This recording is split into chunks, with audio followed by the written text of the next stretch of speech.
Oke, silakan siapa yang mau membuka dengan doa dan nyanyi dan doa.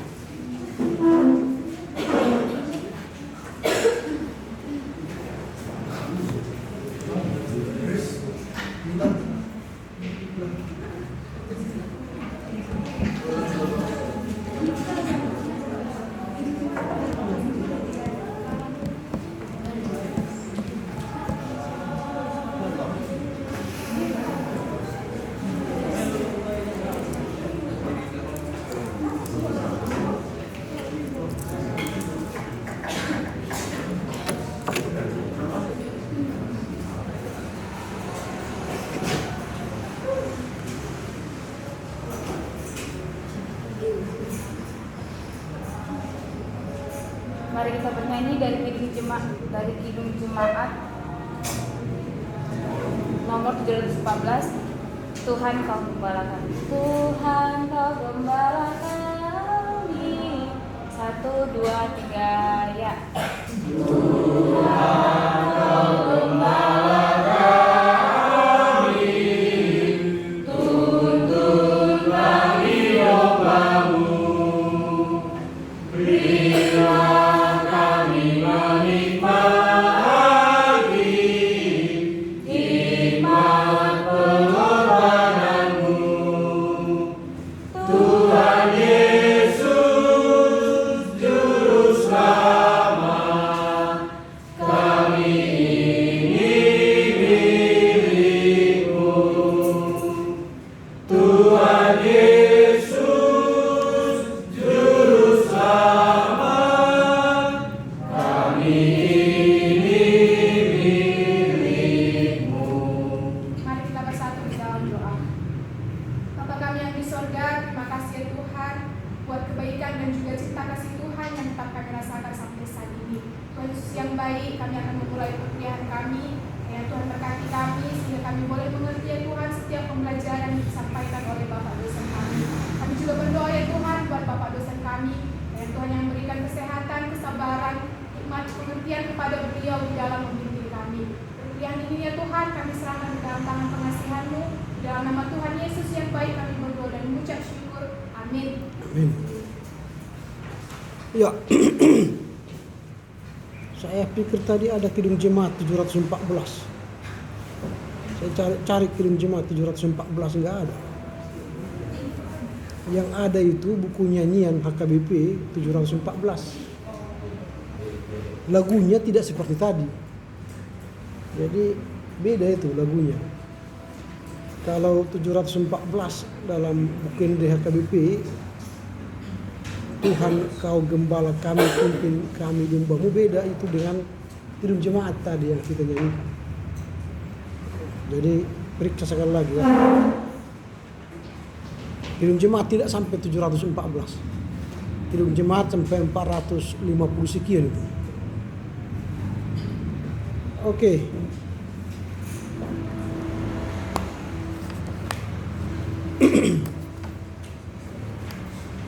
Angelin Natalisa Tarihoran, Anoy Siagian, Guri Kastilo Ginting, Dorcas Sumbulun, Beninta Ginting,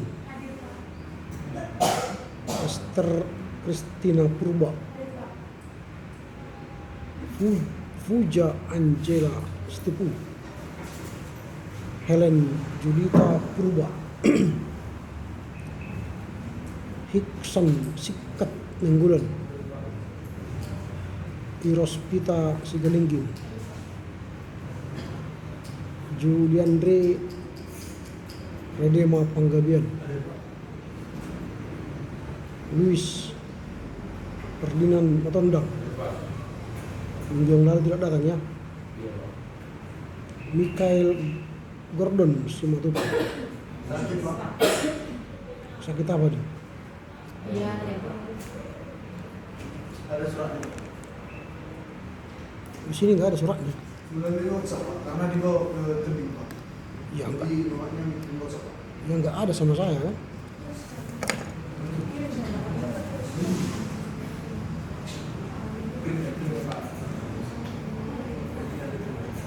aneh kali kan, yang dosennya saya dikirim ke kalian kan.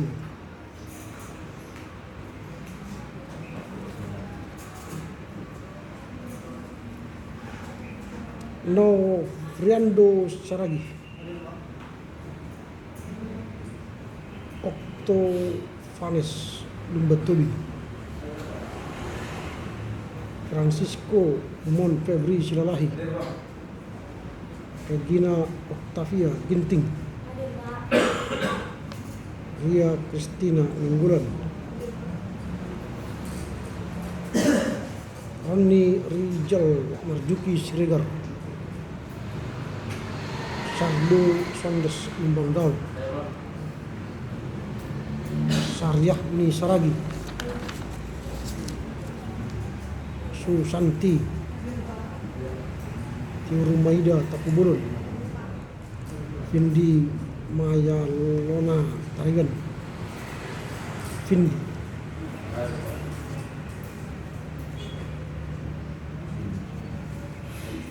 Yes ya Yahoo GP Sehat, Rizka Uli Pangaribuan. Oke, silakan ditandatangan ya. Tulis aja di bawah. Berarti kau minggu yang lalu nggak datang? Kemarin telah bagi SKS, Pak. Minggu lalu kau datang, Pak. Berarti kau udah absen 1 kali ya? Kau kuliah umum datang? Kuliah Datang, Pak. datang. Berarti absen sekali ya. Tulis namanya nanti.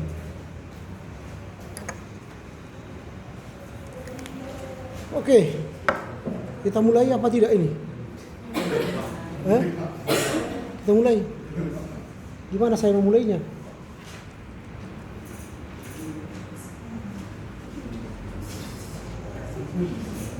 Pakai ini aja ya.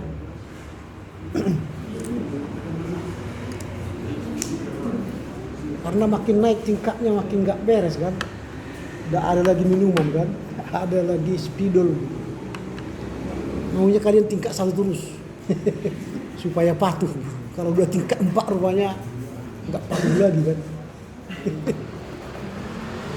Oke, saya mulai ya pakai ini. Kalau saya pakai stok aja, kalian nggak punya stok. Pengantar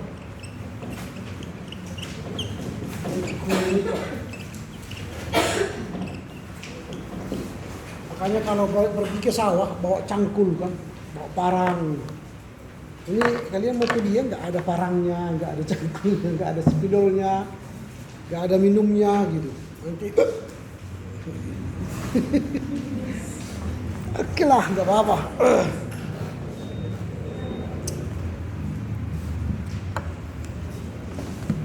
Terima kasih ya.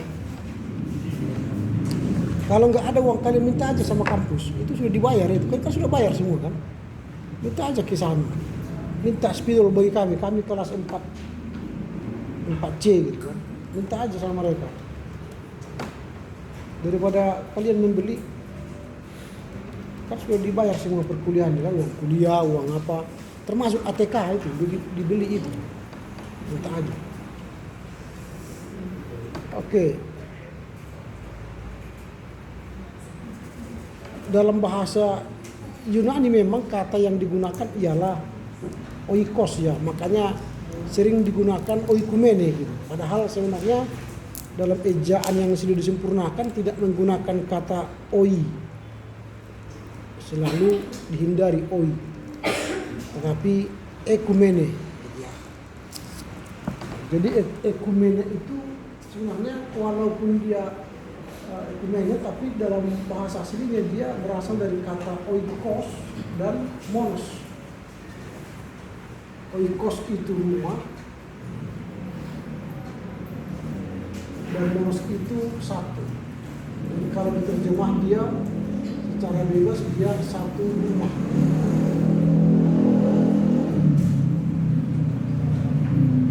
Kenapa dia ada gerakan satu rumah? Karena satu rumah itu merupakan bagian terminologi dari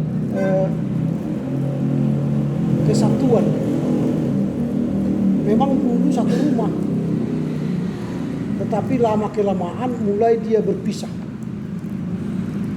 Kalau ingat dulu dalam sejarah gereja, ada dulu peristiwa pada tahun 325 di mana ada Arius.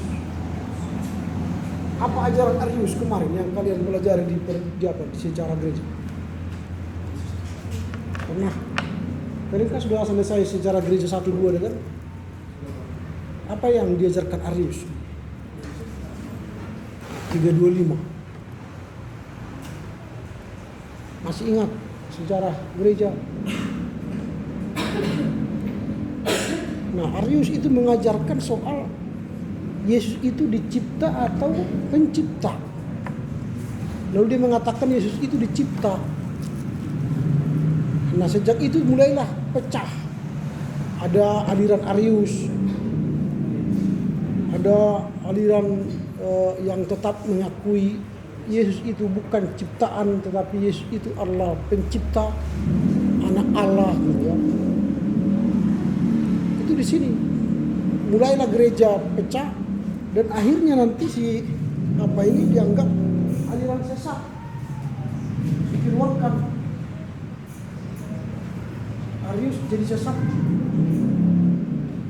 Kemudian bergerak lagi tahun 1054 apa ini? Peristiwa apa di 1054 yang kalian ingat dalam sejarah gereja? Wah, enggak ingat juga ya. Jadi harus kalian ingat tahun-tahun sejarah gereja itu harus diingat di titik sejarah itu, apa yang terjadi pada peristiwa itu. Nah, di sini terjadi adalah pecahnya gereja Ortodoks Timur, ya, gereja Ortodoks Barat. Mulai dia berpisah. Yang dulunya satu rumah, jadi punya rumah masing-masing. Mulai dia memisah dengan rumah masing-masing. Gereja Ortodoks Timur dan Ortodoks Barat. Kalau Ortodoks Timur di mana pusatnya? Nggak ada yang hafal ya. Ortodoks Barat di mana pusatnya? Ya kok. Berarti nggak selesai dulu sejarah gereja kalian ya. Ini aja nggak selesai. Mengapa nggak dapat ini? Ortodoks Timur itu pusatnya dulu di Konstantinopel.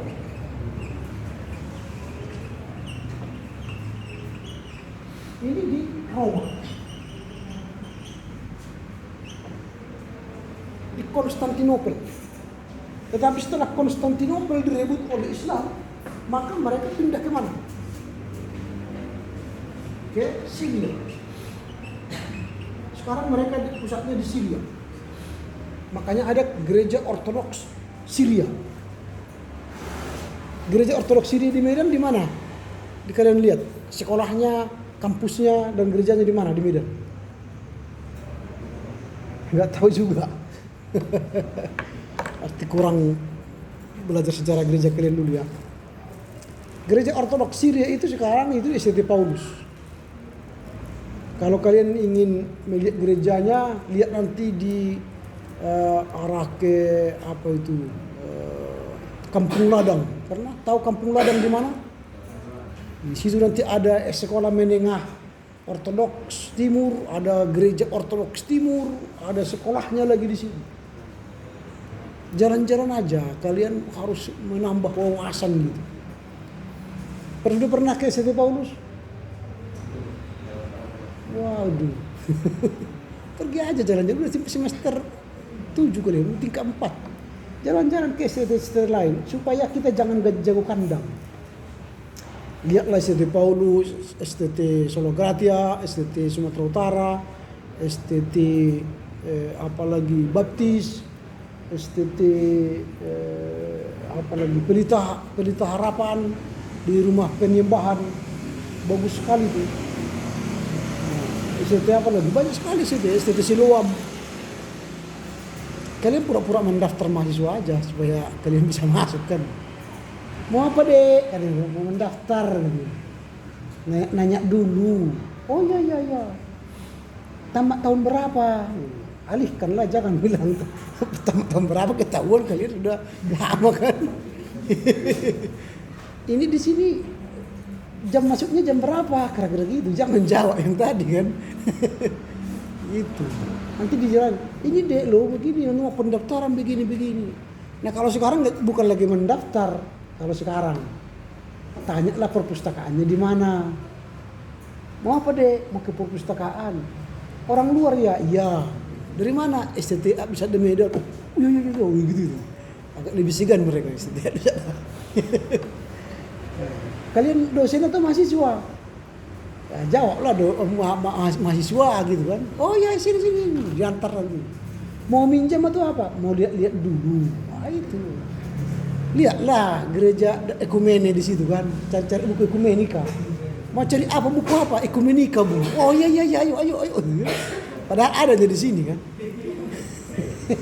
Tapi cara masuk itu, cara masuk supaya bisa kalian menjelajah STT itu. Lalu nanti baru kalian bilang, ternyata STT Pusat di Medan itu paling luas di Medan. Nah, itu baru bangga kalian gitu. Rupanya kampus kami bagus sekali gitu loh. Bagaimana kalian bilang bagus ini kalian tidak lihat STT lain? Nanti setelah kalian lihat STT Paulus, gininya. Bangga kalian. Nanti dan tanya, STT kalian itu bagaimana dek? Jadi kalian nanti tanya, bukan kalian nanya. Itu. Coba aja nih, pergilah. Tapi kalau ke STT Pelita Harapan kalian jangan tanya, pasti kalah kita kan. Walau mereka sempit, tapi ruangannya jauh kita di bawah. Karena ke sana masuk ke ruangannya, gitu kan. Adem, ada ininya semua. Mengajarnya tidak seperti ini lagi kan. Pakai ini. Kursinya bagus. Kelasnya wah cantik. Kita masuk gini kan. Makanya C kan. Ya seimbang lah gitu kan. Seimbang. Tapi kalau ke STT apa nanti STT Baptis Simalingkar itu, Simalingkar B, rumah sakit jiwa kan, tahu kan rumah sakit jiwa kan, lurus sedikit, STT Baptis, masuk lah. Sampai ke rumah dosennya nanti pura-pura aja ke sana. Itu lihat nanti. Kalau STT Sumatera Utara udah tahu kan, STT Sumatera Utara. Ada lagi di samping GMK itu, STT. Masuk aja ke sana nanti. Ruangannya sekecil. Kecil sekali. Kemana lagi? STT mana lagi? STT Siloam. Kan sana. Ada lagi STT Solo Gratia di sini. SMA Metodis 8 ke kiri. Nanti dia numpang di SMA itu. STT Solo Gratia. Mana kampusnya? Ya ini. Bersama SMA itu kan. Mana dosennya? Ya nggak tahu di mana gitu. Ada STT gitu. Ada STTII. Udah pernah STTII?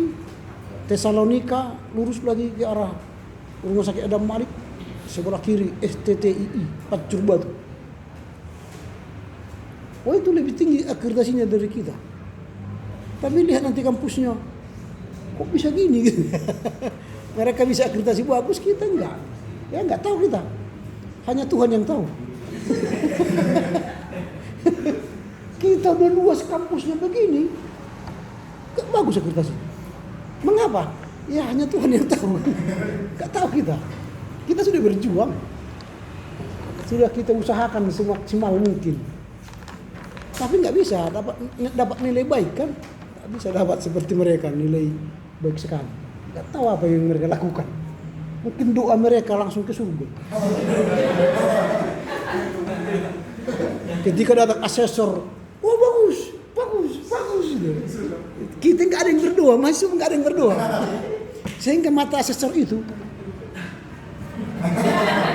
jeleknya katanya, jelek semua kan, jelek. Karena nggak ada kita yang berdoa. Baca kitab suci pun nggak ada kan.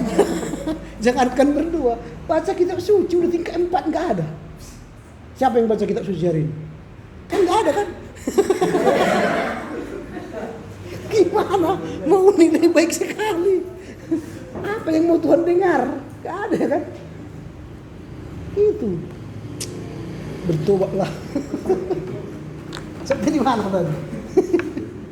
Ya masih pasti tinggal mau baca kitab suci.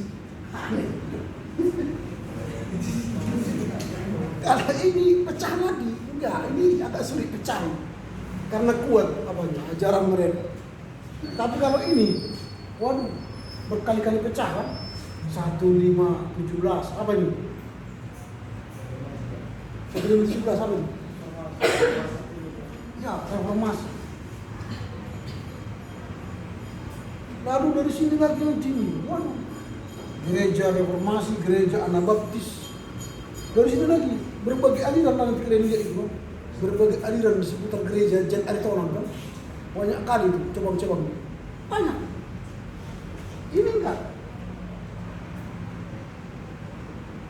Jadi akhirnya ini punya rumah masing-masing. Ada rumahnya mewah, Katolik kan, mewah kan, katedral, tujuan besar-besar. Ada gereja yang sedang, ada gereja yang agak sedang, ada gereja yang paling bawah. Sinode besar, sinode sedang, sinode kecil, dan sinode yang ada. Pokoknya di sini rumah kaca, rumah apa, rumah sampai rumah atap rumbia, sinodenya itu.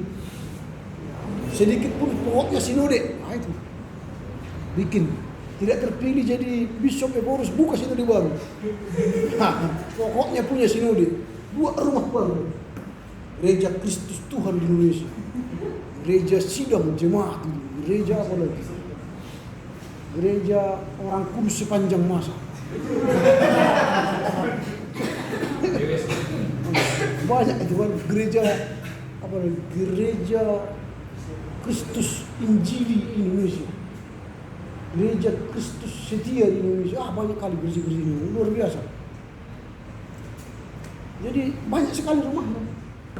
Lalu setelah punya kesadaran, kenapa banyak rumah kita? Kenapa enggak kita satu-satukan itu supaya rumah kita itu agak bagus gitu. Jangan rumah masing-masing, menyatu aja. Maka pada abad ke-19 sampai 20 mulailah ada gerakan ekumenika tadi. Apa dasarnya yang menggerakkan gerakan ini ada? Itu ada dasarnya dari Yohanes berapa? Yohanes 17 ayat 21. Apanya ini? Bunyinya ini. Yohanes 17 ini. Masih buka Alkitab. Enggak hafal ini ya. Waduh.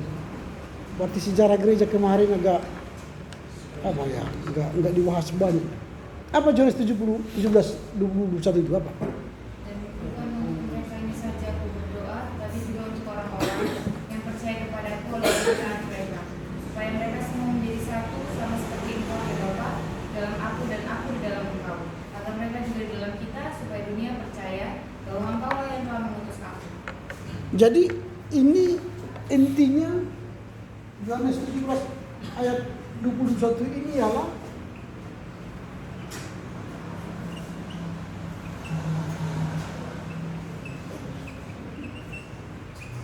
apa artinya ini? Ut omnes unum sin. Apa artinya? Siapa orang Gemkai di sini? Orang Gemkai. Siapa orang GMKI di sini? Gak ada.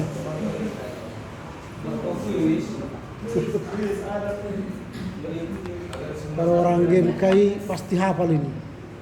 Omnes unum sin. Supaya mereka semua jadi ya. Jadi orang-orang GMKI pasti hafal lagu ini karena ini gerakan semboyan gerakan. Omnes unum sin. Nah ini, jadi ini dasarnya bahwa Yesus berdoa supaya semua menjadi sama atau satu. Sama seperti Bapa satu dengan Yesus. Gitu ya. Jadi memang orang-orang yang terbiasa masuk gerakan okumene itu sudah dimulai dari kampus. Artinya dia sejak mahasiswa sudah terdaftar di GMKI gitu ya. Masuk dia di GAMKI atau di organisasi-organisasi lain misalnya. Tapi kalau kalian selama kuliah di sini tidak mau masuk ke GMKI karena mungkin diindoktrinasi GMKI itu kayak PKI, jangan masuk ke sana, GMKI itu jahat, kotor gitu kan. Maka sampai sekarang di sini GMKI tidak ada kantornya atau ruangannya karena dia anggap GMKI itu mungkin gerakan yang menyesatkan gitu. Padahal sebelum STT ini ada, GMKI sudah ada. Lebih dulu GMKI ada daripada STT ini. Gerakan Mahasiswa Kristen Indonesia. Jadi rugi kalian kalau nggak masuk GMKI. Saya dulu masuk GMKI dan di situ kita dilatih menjadi orang-orang yang berjiwa ekumenis. Karena bergabung dengan berbagai denominasi, orang-orang dari berbagai latar belakang budaya, suku. Kita berdialog dengan orang-orang yang berbeda haluan dan sebagainya. Itu melatih kita menjadi pemimpin-pemimpin yang berjiwa ekumenis. Jadi kalau hanya di kampus kita ini aja kita bangga punya mitra kekelengan, punya PMT HKI, KPS, HKI, bangga kita hanya punya itu namanya jago kandang. Tidak bersaing di luar sana. Itu namanya organisasi inter kampus. Kita tidak bersaing di intra kampus, ekstra kampus. Bagaimana kita mau berjumpa dengan mahasiswa GMKI, USU, UNIMED, UHN, disitulah kita bertarung, menyampaikan ide-ide kita, pemikiran-pemikiran kita dengan jiwa ekumenisme. Kalau saya memimpin di GMKI cabang Medan, saya lihatlah mahasiswa STT, kita tidak punya power di sana. Yang ngomong itu baik sana USU, UNIMED. Kita ada juga, tapi mencele-mencele gitu. Karena nggak ada powernya kita. Yang mendaftar GMKI setiap tahun sedikit dari sini. Karena tadi hanya mendaftar ke BEM untuk masuk di sini GMKI harus mungkin rapat sampai ke surga supaya diizinkan Yesus mungkin. Baru bisa di sini GMKI. Aneh bin ajaib. Aneh bin ajaib. Kami aja PMTA mau daftar ke BEM, katanya karena sedikit orang Angkora di sini nggak disetujui. Aneh bin ajaib. Lalu saya bawa ke rapat dosen. Tidak ada aturan di sini kalau 1 ekor pun mahasiswa di sini nggak boleh buka organisasi. 1 ekor. Kalau dia mau buka organisasi, dia ketua sekretaris bendahara silakan. Bisa, nggak ada aturannya. Kecuali setengah manusia nggak boleh. Kalau 1 ekor manusia bisa. Lalu kami sudah rapat kemarin supaya PMTA ada di sini. Sedikit pun harus dihargai gitu. Bukan soal banyaknya. Cabai rawit itu kecilnya itu, nggak mau besar itu. Tapi kalau kalian makan, pedas juga kan? Biarkan aja PMTA itu kecil, tapi memengaruhi kan? Itu punya andil dia. Sedikit tapi punya andil. Daripada banyak nggak dikenal orang kan? Ngapain? Gitu. Jadi kalian nanti ini kan para pemimpin ini. Kalau dari kampus kalian sudah mulai sisihkan orang yang berteman dengan kalian, mana mungkin kalian nanti sukses di jemaat? GMK aja mau masuk ke sini. Gitu. Kayak melihat penjahat besar GMK itu kan. Makanya saya bilang sama orang GMK itu, kok bila perlu kita seruduk semua sampai ke dosen itu supaya bisa GMK di sini. Itu kotornya pikiran kalian soal berorganisasi. Ini jiwa kumene ini soal kemampuan kita melihat orang lain. Malah satu rumah dengan kita. Ini omnis unum sim. Kalau mau boleh semua ini bersatu kita ini di sini. Tapi kalau kalian tidak bersatu nggak usah. Tapi harus ada wadahnya. Itu. Karena jiwa kesatuan itu yang perlu kita bangun dalam ekumene. Apakah dengan adanya gerakan ekumene semua gereja mau bersatu? Enggak. Setelah PGI ada di Indonesia, apakah semua gereja di Indonesia masuk? Enggak. Karena yang gereja-gereja yang merasa diri Pentakosta bukan juga PGPI. Persekutuan Gereja-Gereja Pentakosta Indonesia. Kan itu. Ada juga yang apa? PGPLI. PGPLII. Persekutuan Gereja-Gereja Penyebaran Injil Indonesia, PGPII ya. Persekutuan Gereja-Gereja Penyebaran Injil Indonesia. Ada lagi GGBI, Gabungan Gereja-Gereja Baptis Indonesia. Banyak lagi itu. Nanti ada lagi apa namanya? Persekutuan Gereja Rematik Indonesia.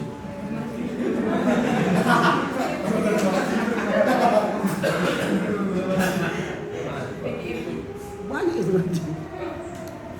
Karena kan harismatik sekarang kan, Betani, Mawar Sarung, rematik lagi, rematik. Itu. Nggak semua masuk ke sini. Ini kan masing-masing. Maka banyak gereja masuk ke sini, masuk ke sini, masuk ke sini, masuk ke sini gitu. Gereja apa itu?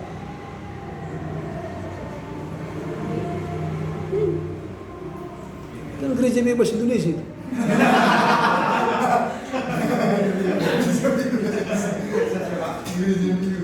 Coba lihat GBI, pasti masuk ke sini. GBI pasti ada di sini. GBI di sini. Jangan-jangan masuk juga nanti di sini. Karena gereja bebas Indonesia. Maka gereja terbesar di Indonesia sekarang ini bukan HKBP, ini gereja terbesar di Indonesia. Pendeta mereka sudah hampir 6.000.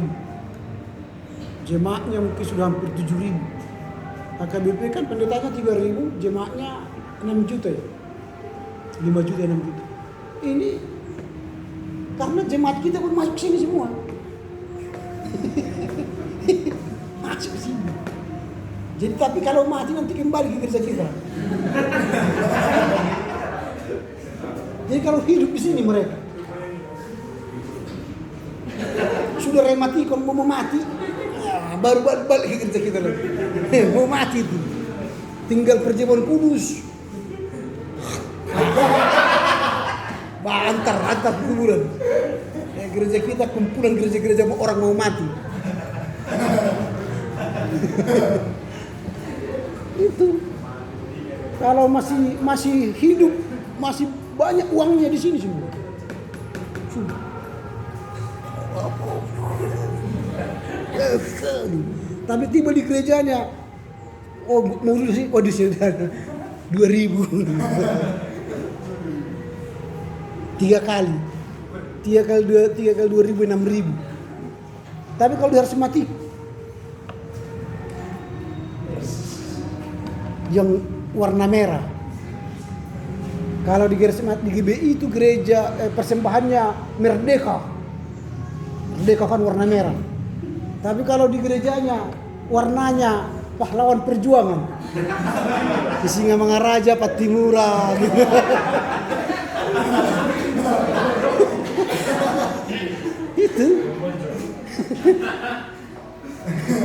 Dia nggak ngerti. Lihat nanti di pahlawan perjuangan itu. Mulai dari 2000 kan pahlawan perjuangan. Tapi kalau sudah 100.000 merdeka. Warna merah kan.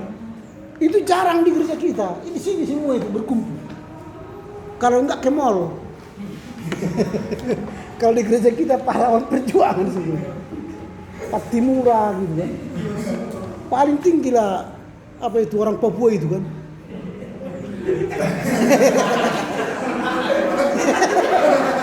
Paling tinggi orang Papua. Paling tinggi orang Papua. Kalau warna yang agak biru-biru muda itu agak jarang. Ada 1-2 gitu. Biru ya agak satu. Tapi paling banyak si botak itu kan. Baru di bawahnya Patimura kan. Makanya gereja kita berjuang terus. Gak pernah merdeka. Karena persembahannya persembahan perjuangan. Menghitung pun perjuangan. Kan memberikan gini. Makanya sing tua pun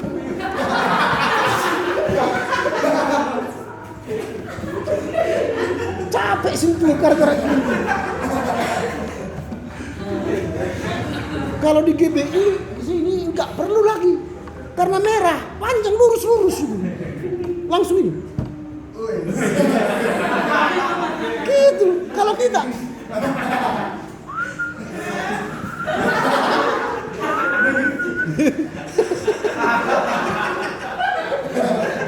tebalnya segini. Di total 100.000.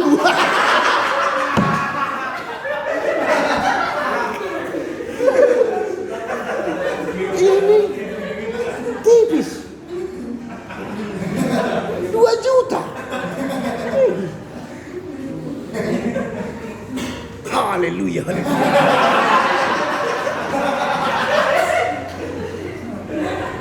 Kalau kita haleluya nggak sampai. Kan 2.000 kan. Nggak sampai haleluya. Nggak sampai kita bermazmur. Nggak bisa. Kalau mereka tiap hari bermazmur, tengoklah jogetnya itu, ada penari altar kan. Wah. Karena mereka bersuka cita tiap minggu berjuta-juta dapat. Kita nggak bisa menari, beli goreng pun nggak mampu. Bagaimana bersuka cita? Tebalnya segini 100.000 ya. Itu pun cara bawanya pun udah diikat pakai karet, masukkan ke tas tebal.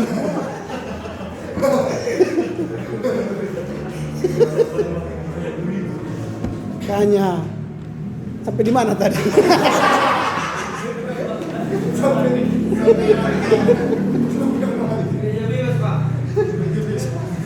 Jadi ini dasar teologisnya gerakan ekumene itu di sini, supaya mereka menjadi satu. Jadi ini yang perlu. Walaupun tadi saya katakan PGI berusaha untuk menyatukan gereja-gereja ini semua, tidak bisa. PGI dulu bercita-cita supaya menjadikan kita menjadi GKYE, Gereja Kristus yang Esa. GKYE. Semua gereja di Indonesia ini bergabung dalam sebuah GKYE, Gereja Kristus, Gereja Kristen yang Esa. Jadi nanti ada GKYE Sumatera Utara, GKYE Padang, GKYE Bali, GKYE Kalimantan, GKYE Papua. Semua itu nanti berkumpul jadi GKYE. Jadi kalau sekali bicara ketua GKYE powerful seperti paus. Tapi nggak terjadi mimpi itu. Karena setiap gereja ingin jadi ketua, jadi eporus, bishop. Gitu.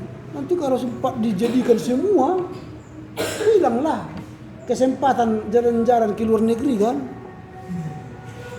Jalan-jalan seperti sekarang kan baru sidang raya gereja sedunia kan. Kalau hanya ini hanya satu utusan Indonesia kan ke sana. Enggak ikut lagi gereja Angkola kan ke sana. Jalan-jalan kan. Enggak ikut lagi GBKB kan. Kurang anggotanya. Jadi semua nggak mau menjadi ESA organisasinya. Jadi apa aja yang ESA turun dari sini nanti LDKG. Tahu LDKG? 5 dokumen keresahan gereja. Ini yang bisa kita kerjakan. 5 dokumen keresahan gereja. Dan di sini nanti ada salah satu piagam itu ya, piagam saling mengakui, saling menerima. PSM-SM. Piagam saling mengakui, saling menerima. Jadi kalau gereja kita misalnya menerima anak-anak yang dari gereja Pentakosta yang sudah dibaptis, tak usah lagi CD. Karena baptisan di gereja mereka sudah setara dengan CD di kita. Kalau ada misalnya orang Katolik nanti mau menikah dengan kita, dia sudah krisma di sana, itu tidak usah lagi CD. Karena krisma itu setara dengan CD, dengan kita. Tapi kalau mereka hanya penyerahan anak dulu, belum baptis, mereka harus CD dan baptis. Baptis dan CD di gereja kita. Kalau di Katolik dia belum lagi krisma, dia harus di CD-kan. Ini contoh. Dulu kalau menikah orang Katolik ke Protestan, dipabali, dikeluarkan. Sebaliknya kalau menikah orang Protestan ke Katolik, dari Protestan itu dikeluarkan. Saling menghukum, saling memusuhi. Itu sebabnya selama ini mulai dari 1517 kita sampai 31 Oktober 1999, ini berarti kan 5 abad ini saling berseteru, saling menghakimi, saling menghukum. Katolik menghukum Protestan, Protestan menghukum Katolik. 5 abad. Tapi pada tanggal 31 Oktober perseteruan itu dihentikan. Dengan apa? Ada yang tahu? Apa cara menghentikan perseteruan? 31 Oktober itu apa? Ini 31 Oktober 1517. Disinilah Martin Luther menempelkan 95 dalil di gereja Wittenberg. Itulah reformasi itu. Lalu di 31 Oktober 1999 apa di sini terjadi? Di sini ditandatanganilah Joint Declaration on the Doctrine of Justification. JDDJ, Joint Declaration on the Doctrine of Justification. Dalam bahasa Indonesia itu deklarasi bersama.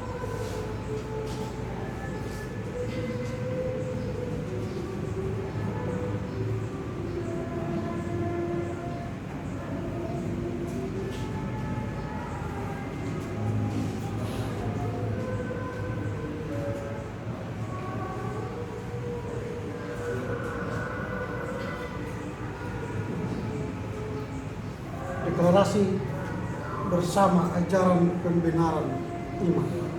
Ini sudah saya terbitkan, baca nanti di perpustakaan. Karena ini tesis saya. Itu dihentikanlah perseteruan antara Katolik dan Protestan, sehingga orang Protestan tidak lagi mengutuk orang Katolik tidak mengutuk lagi orang Protestan dengan deklarasi ajaran pembenaran oleh iman. Apakah Katolik berubah ajarannya? Tidak. Apakah Lutheran berubah ajarannya? Tidak. Tapi saling menerima. Seperti ini tadi. Saling menerima, saling mengakui. Sehingga tidak ada dikutuk mengutuk. Jadi gerakan ekumene itu ialah gerakan pendamaian. Jadi dia harus melakukan pendamaian. Perseteruan dihentikan. Mennonite dengan Lutheran itu berseteru puluhan tahun, ratusan tahun, itu sudah bertemu, berdamai lagi dengan menandatangani MOU perdamaian. Kalau di Eropa dulu antara Katolik dan Protestan itu seperti kita melihat Islam, berseteru, tidak bisa duduk bersama itu Katolik Protestan. Di kita di Indonesia bisa Katolik Protestan sama-sama pesta, sama-sama duduk. Di kita Indonesia, karena di sana dulu sampai sekarang mungkin masih ada apanya itu. biasnya itu masih ada. Katolik Protestan itu sangat jauh. Kalau berkenalan kalian di luar negeri, are you Katolik? No, langsung pergi deh. Tapi kalau Katolik, are you Katolik? Yes, baru dia ngomong. Apalagi di Amerika kan, keras itu Katolik. Maka persyaratan presiden Amerika apa? White, Saxon, Protestan. Warna putih, kulit putih dari suku Saxon dan Protestan. Makanya jarang Katolik di situ presiden di Amerika. Baru pernah Katolik, tapi jarang. Biasanya Protestan. Lalu white, hanya si Barack Obama yang black. Itu rumus itu. Kalau di Amerika, persyaratan presiden itu white, Saxon, Protestan. Protestannya itu dipilah lagi. Protestan apa? Baptis. Bukan Lutheran, bukan Calvinis. Baptis. Billy Graham Baptis. Amerika itu Baptis. Banyak Baptis. Itu. Jadi dipisahkan. Kalau di Indonesia apa persyaratannya? Jawa kan Islam. Ekornya O. Soeharto, Soekarno, siapa lagi? Yudhoyono, Joko Widodo. Maka nanti buatlah anakmu namanya OO. Ramlio. Sambo. Oh, Sambo.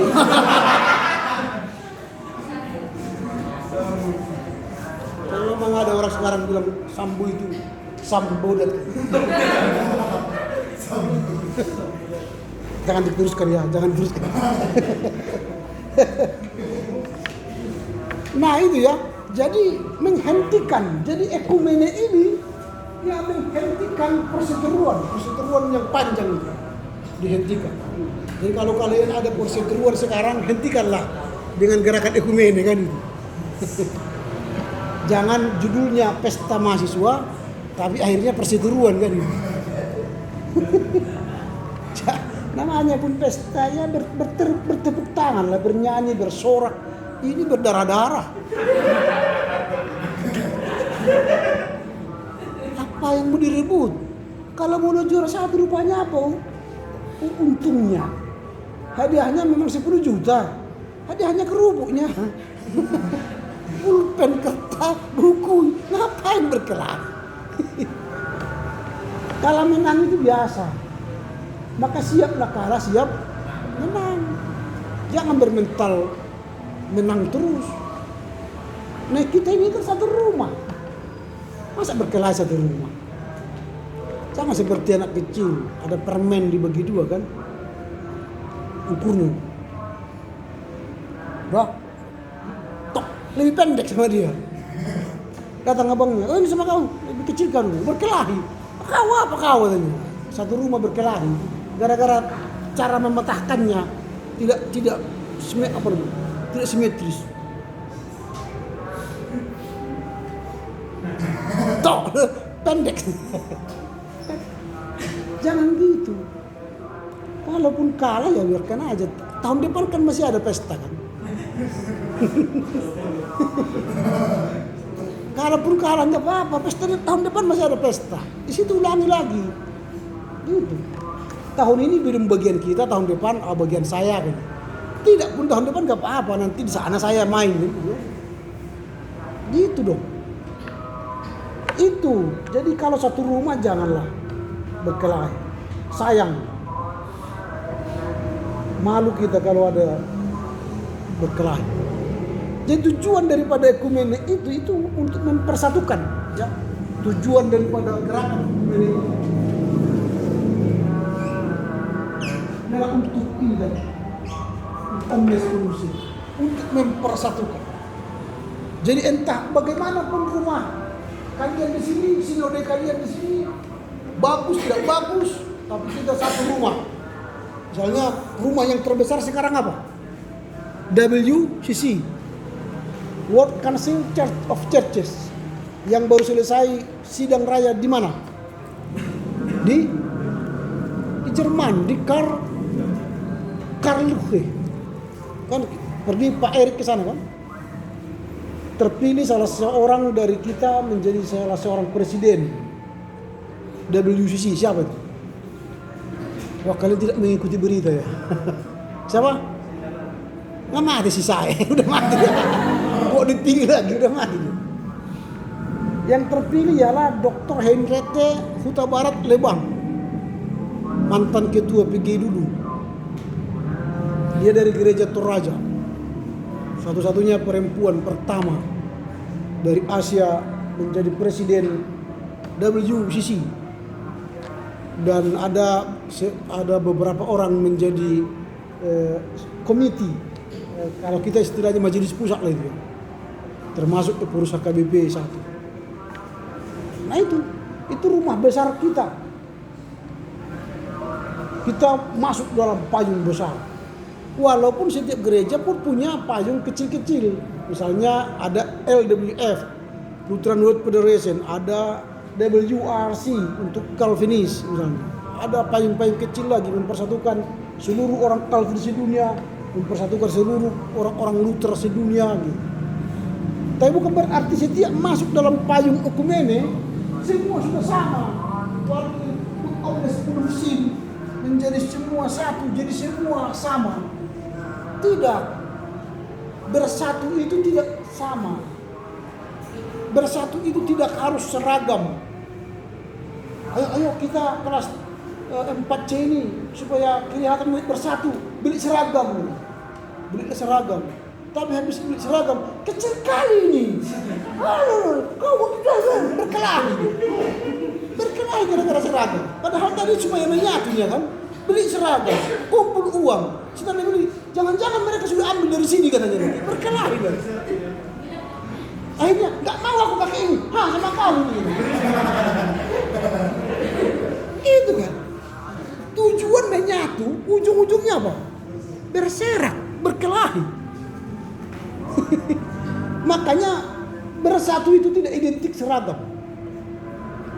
Bersatu itu bisa berbeda-beda. Ada yang pakai warna loreng, ada warna kotak-kotak, baju kotak-kotak, ada yang lurus begini, ada yang gini-gini, ya nggak apa-apa lah. Tapi menyatu.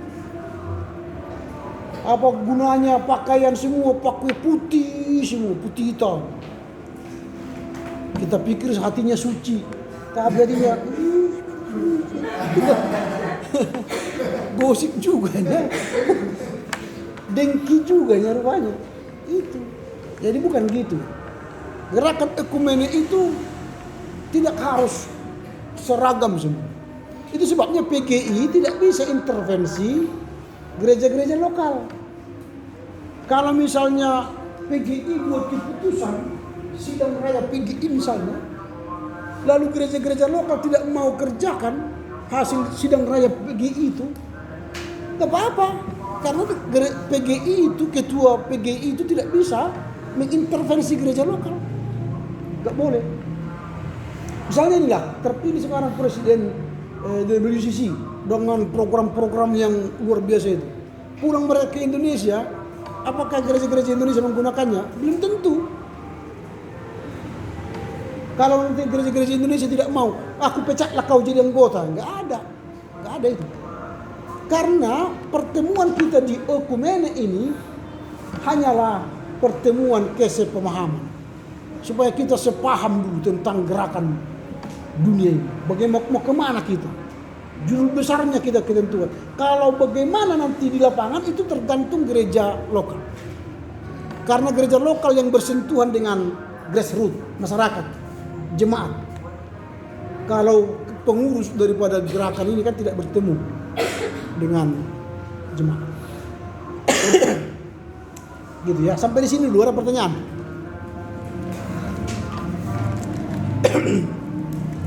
Yang saya jaga tadi.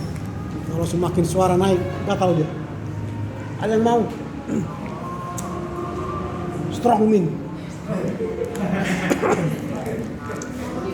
Fisherman. Jadi orang yang tukang mengail.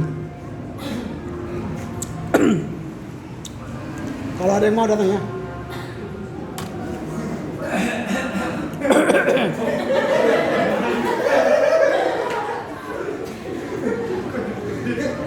Ada yang bertanya? Kalau nggak ada biar kita tutup sampai di sini.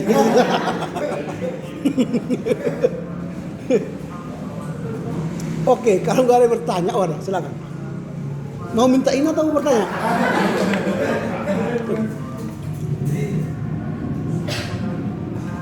Saya tanyakan Pak, perihal tentang ajaran dan menentukan ajaran itu, yang dimana bahwa itu kan gambar dari berbagai aliran kita. Jadi dalam menentukan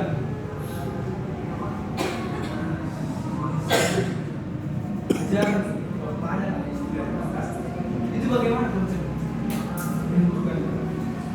Ya, gerakan Oikumene tidak pernah membahas ajaran. Karena ajaran itu kan di gereja lokal itu. Kalau kita bahas ajaran, gimana nanti PGI?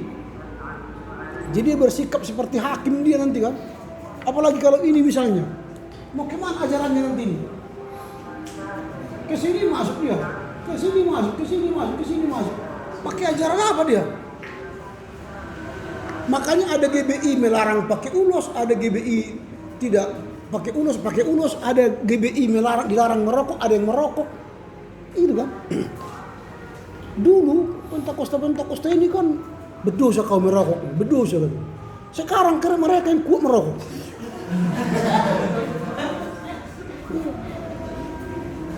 Kami dulu pendeta sekolah teologi kan ada yang KI 3 Batu kan. Kalau KI 3 Batu dilarang merokok, dilarang pakai handphone. Sampai sekarang.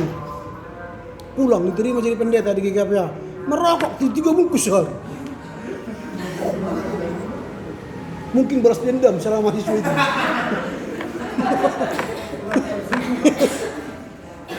Pertobatannya hanya sebatas kuliah. Setelah lepas dari sana, rupanya dia balas dendam. Sama seperti kita di sini. Kalau semester 1 sama semester 4 masih mau berdoa pagi-pagi, pergi ke ruang makan berdoa, malam berdoa. Lepas keluar asrama, jangankan berdoa, mengingat mamaknya pun gak pernah lagi. Makan, bangun pagi, mana ada lagi berdoa, baca Bible, mana Alkitab, mana ada. Lepas di kos-kosan sana, makanya sering berhilangan. Karena ya kita nggak mobilisasi selama 4 semester di sini nggak berhasil. Keluar kita dari sini kembali manusia lama gitu. Bukan manusia baru. Padahal kita dilatih di sini untuk menjadi manusia baru, disiplin bangun pagi, disiplin berdoa, disiplin baca kitab suci.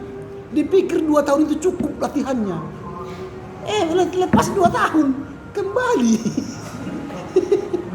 Sama seperti kalau kalian lihat misalnya Dogi, bisa jogging, pakai baju, dilepaskan, lari juga ke kubangan sana. Mana berdua lagi dia gini-gini, capek gitu. Kembali ke habitatnya. Jadi kalian seperti itu. Selama 2 tahun diajar gini-gini, mau kan? Capek, ayo berdoa, buat suci, bawa Alkitab.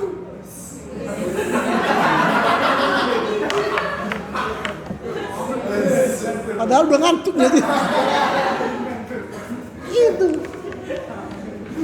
mentalnya seperti hebat.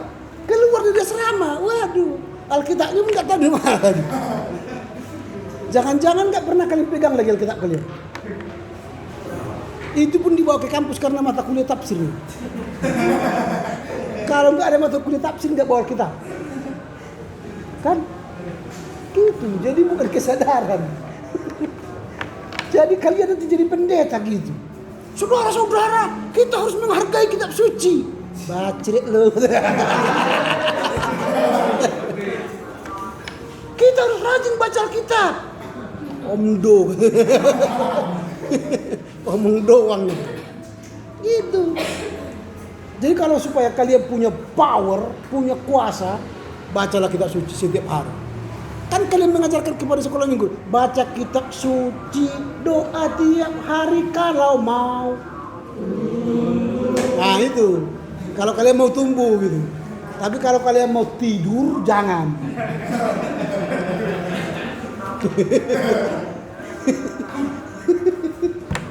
Gitu loh. Pulang dari sini nanti bertobatlah. Ya Tuhan, aku berdosa. Ambil Alkitab itu, akan kubaca tiap hari. Mulailah besok ya. Gitu ya. Nah inilah yang kita lihat nanti kita pelajari 1 semester ke depan. Tentu akan banyak lagi nanti akan kita lihat bagaimana gerakan ekumene ini baik dari skala lokal, nasional, regional sampai internasional. Nanti dalam makalah-makalah pun kita akan gali lebih dalam lagi. Oke, kalau tidak ada pertanyaan lagi sampai di sini ada ya, silakan. Sama bertanya Pak, penjelasan Bapak tadi, Bapak bilang bahwasanya pertemuan di Okum ini hanyalah kesepahaman dengan tujuan Okum ini mempersatukan. Jadi pertanyaannya begini Pak, setiap gereja lokal pasti memiliki visi dan misi untuk memajukan setiap gereja. Nah, yang maksud Bapak di sini kesepahaman yang bagaimana? Seperti contohnya HKBP Cilegon sekarang ini lagi bermasalah gitu Pak. Apakah gerakan PG, gerakan peduli ada di situ bagaimana? Iya. Jadi kesepahaman itu ialah membahas isu-isu global. Jadi apa yang menjadi tren di bumi ini sekarang. Itulah yang dibahas secara global sehingga nanti itu memengaruhi gereja-gereja lokal mengambil kebijakan masing-masing. Setiap gereja punya visi, misi, dan itu yang menggolkan pewajentahan dirinya, aktualisasi dirinya di lokal, di masyarakat. Visi gereja ekumene pasti ada. Visi ekumene itu ada yang global. Misalnya PGI ada visinya.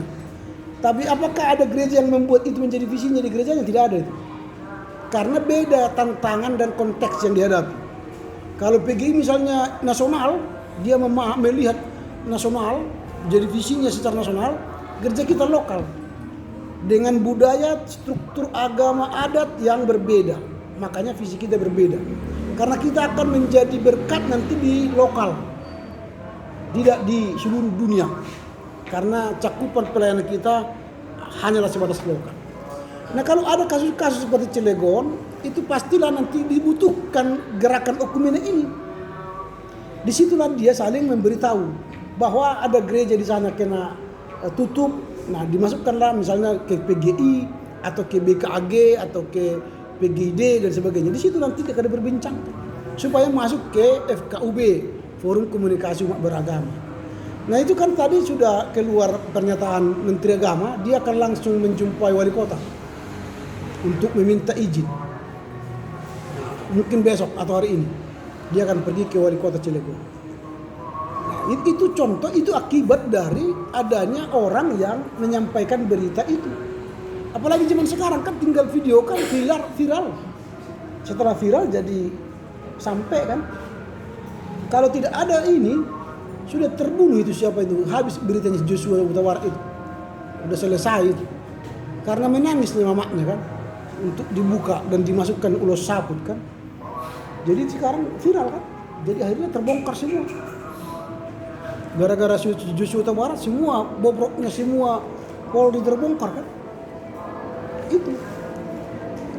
Jadi apa yang terjadi di Cilegon itu sudah ditangani Menteri Agama dan mungkin segera akan selesai. Gitu ya. Jadi visi itu lokal, tapi visi secara ekumene pasti ada. Tapi tidak semua gereja lokal mengambil visi daripada gerakan ekumene. Karena beda konteks, tantangan dan hambatannya. Gitu ya. Baik, ada lagi? Kalau tidak ada, minggu depan kita libur karena wisuda. Nah, soal wisuda bagi yang terlibat aktif dalam kegiatan pewisudaan silakan datang dan panitia akan memberikan makan dan transport. Tapi yang tidak terlibat dalam kegiatan itu tak usah datang. Karena di sana tempatnya tidak memadai. Tidak ada tempat untuk misalnya melihat dari jauh gini, ada yang rindang, nggak ada. Memang ada di depan sebelah sini kafe, nggak mungkin kalian di situ duduk tanpa sesuatu kan gitu. Minimal es teh atau kopi kan gitu. Pengeluaran itu. Dan tentu kalian akan makan di situ. Nah, pengeluaran tingkat tinggi kan. Nah, saya yakin kalian ingin memberi salam sukses kepada abang kakak kalian. Mungkin datanglah ke rumah mereka di mana mereka buat syukuran. Supaya jangan menumpuk di sana. Karena tidak memadai tempat itu. Atau kalaupun nanti tidak bisa kalian datang ke tempat syukuran mereka, ya minimal berdoa kan gitu. Nanti ada live streamingnya di YouTube. Silakan aja nonton di situ baru nanti foto gitu. Kan kelihatan sih. Gitu. Sama juga itu. Wah sudah bangku, selamat ya selamat tuh. Didoakan. Jauh lebih bermanfaat daripada datang ke sana gini-gini. Ribut gitu. Macet itu. Gak ada gunanya. Siapa itu yuk? Mahasiswa STT. Kenapa di luar? Enggak bisa masuk. Kenapa datang? Enggak terjawab nanti. Satpam di komplek itu pun bingung nanti. Mau kemana masuk ke ini? Masuk ke perumahan dilarang kan? Kan itu kan komplek perumahan kita itu. Nah, jadi itu kalau mau ke kantinnya boleh-boleh saja. Ya, tapi nggak mungkin lah 3 jam kalian di situ hanya segelas kopi kan? Tukang apa itu pun kafe itu lama kali kawan ini. Hanya 1 gelas kopi kan? Padahal hanya selesai kan? Tapi berjam-jam dan agak jauh dia ke sananya. Jadi tak usah lah. Ya supaya jangan repot kami panitia maksudku. Repot nanti kami. Pak, di mana kami? Enggak mungkin lah. Ya di sini lah kalian sana. Panas matahari itu. Enggak ada yang rindang, pohon-pohon yang membuat sejuk enggak ada. Jadi ya tidak memungkinkan lah ya. Saya ingat karena tidak memungkinkan. Kecuali terpaksa ya 1-2 orang silakan, tapi tidak ditanggulangi panitia. Kalau nanti minta makan, mintalah sama yang wisuda itu. Bang, minta makan ke uang.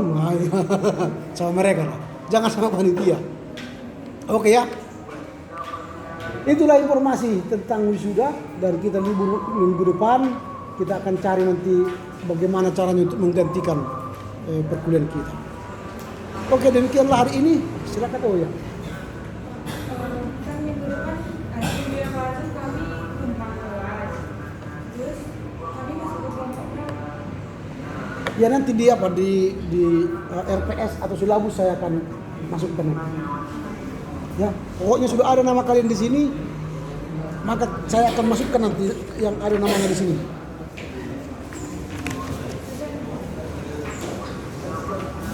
Oke, ada lagi pertanyaan? Oke, kalau tidak ada silakan ditutup dengan doa atau nyanyi.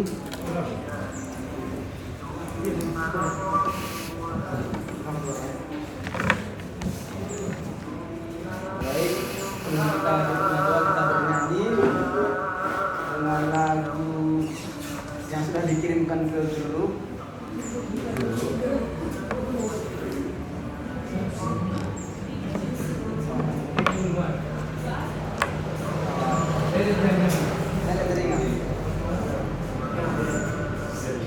Dengan lagu Kitab Denden nomor 187 Kitab Denden GBKP. Ini. Udah. Kitab Denden GBKP nomor 187. Gegah puasa kesaksi badia yang kita tahu kita nyanyian bersama-sama. Gegah puasa kesaksi badia 1 2 3 ya.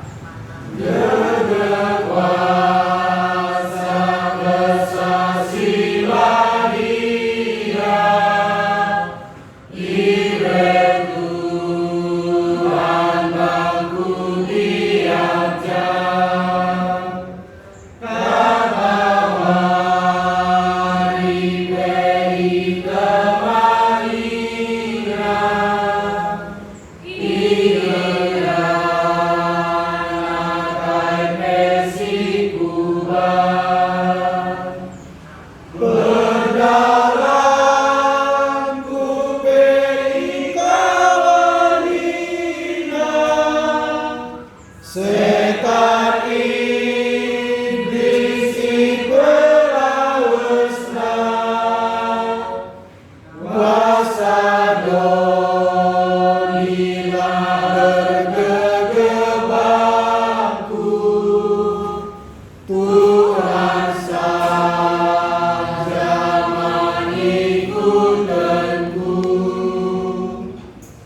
Kita berdoa.